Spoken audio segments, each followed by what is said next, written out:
Mare, Mare, oh, Mare, Mare, Mare, Mare, oh, Mare, Mare. Mare, hi, CJ says. Hi, Miss Karen. So, sa lahat ng mga roles na ginampanan mo, sino yung pinaka-favorite mo isa?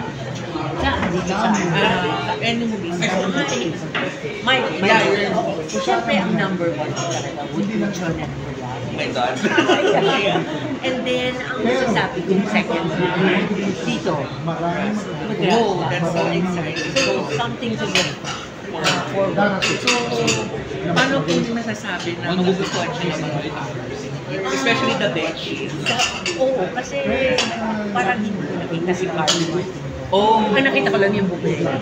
kasi so, and talagang, ano ko lang sabi niyo na parang you're one of the key. Oo nga, kasi Talagang hanggang ngayon even yung mga Gen Z. Ikaw yung meme. sila. Ang dami na nagsasabi sa akin. Ikaw ang meme talaga. Parang, I mean, less than 62 na ako. Yung day halata na, di ba? At parang, sabi ko, hindi ba yung mga bagong artista? Hindi daw, parang lumalabas. Actually, yung mga Gen Z kasi ngayon we start, parang mas mahilig. Ayun na. Mga dati. So, Bakit? ay sorry, More hugs. And yung character ng mga Gen Z. Mali. And Nakakatuwa ko. and message na lang po sa Leo po. Leo from LGBT my friends friends and natin. Liberty Beach. Ay, naku, mahal ko kayo. At sana, sana manood kayo sila.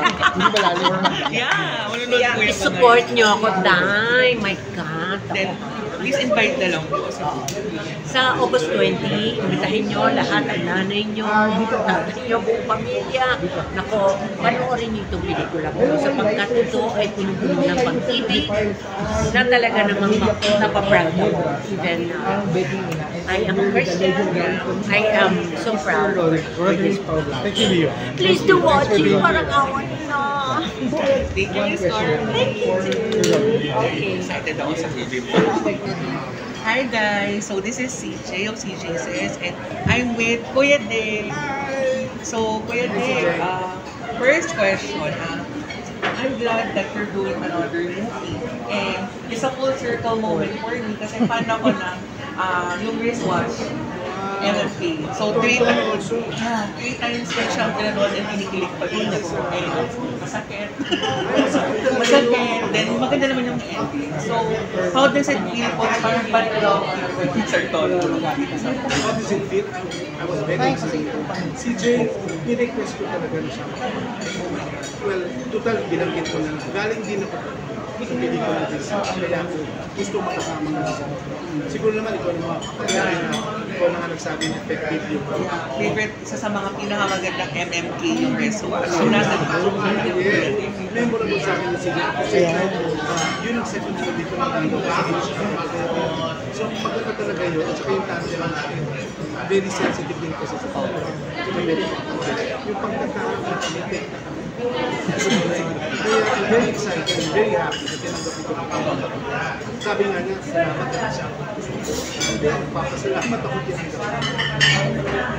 second question po, marami na po ang ginawang iconic. So, may roles pa po ba kayo na gusto mong gawin? And if ever po, may mga bagong artista na po gusto mong gawin? First with the roles na po, ano gusto mong mag-roles na?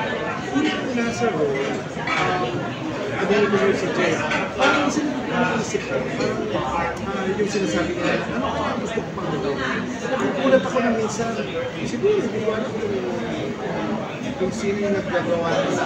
Pag in-office, doon ko na maiisip na just like this. Sino nag-iisip na mag-iimigras na? Parang, sino pa po yung mga gusto mong makatrabaho? Maraming magaling dito.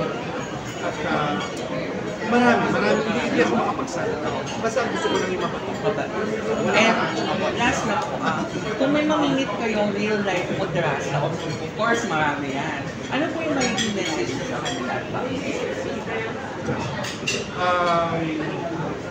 Di ba yung last sa step mo? I think, kasi hindi ko lang it's a story of love. It's a love story, pero it's an unconditional love. Hindi importante kung mahal ka. And please invite the moviegoers to watch your movie. Yes, mga kaibigan, sabi ko natin na muli na nag-invite sa inyo. Please lang po ako naman ang The Just That ang Becky Ina. This is going to be on August 20.